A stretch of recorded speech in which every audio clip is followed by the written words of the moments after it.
बहुत कम लोग जानते हैं कि रावण का एक बड़ा भाई भी था, जो रावण से भी 1000 गुना ज्यादा शक्तिशाली था, और वह पृथ्वी पर नहीं बल्कि किसी दूसरे ग्रह पर रहता था।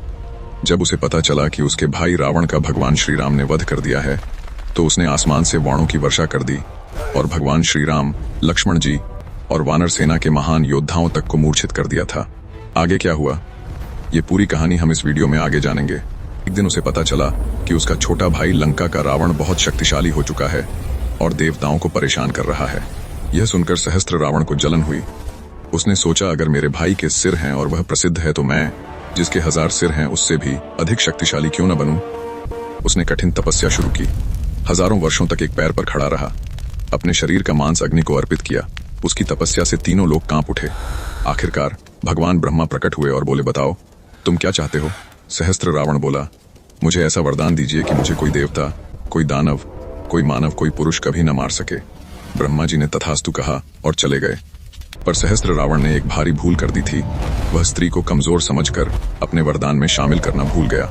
बहुत समय बाद भगवान श्री राम ने लंका पर विजय पाई। रावण मारा गया। अयोध्या में उत्सव मनाया गया।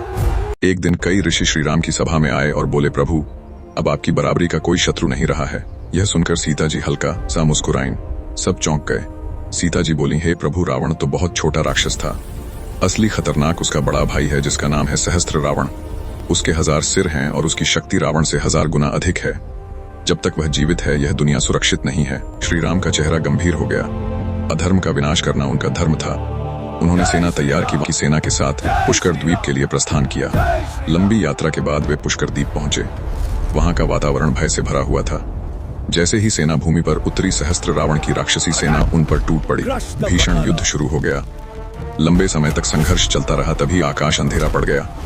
एक विशाल रथ उतरा और उसके ऊपर खड़ा था सहस्त्र रावण। उसके 1000 सिर गर्जना कर रहे थे, 2000 हाथों में चमकते अस्त्र। वह बोला, मेरे भाई को मारकर तुम गर्व महसूस करते हो। आओ, अगर दम है तो मुझे हराकर दिखाओ। देखते हैं तुम्हारे पास कितने तीर हैं मेरे 1000 सिरों को काटने के लिए। श्री राम ने धनुष उठाया। अग्निबाण चले, वह पी गया। वायुबाण चले, उसने रोक लिए। नारायणास्त्र तक उसने प्रणाम कर निष्क्रिय कर दिया। आखिरकार भगवान श्री राम ने ब्रह्मास्त्र उठाया।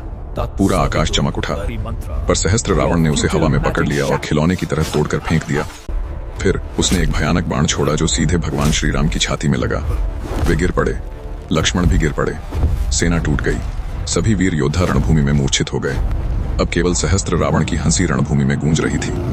जब सीता जी ने यह देखा, उन्हें याद आया, उसे कोई भी पुरुष नहीं मार सकता, केवल स्त्री ही उसे मार सकती है।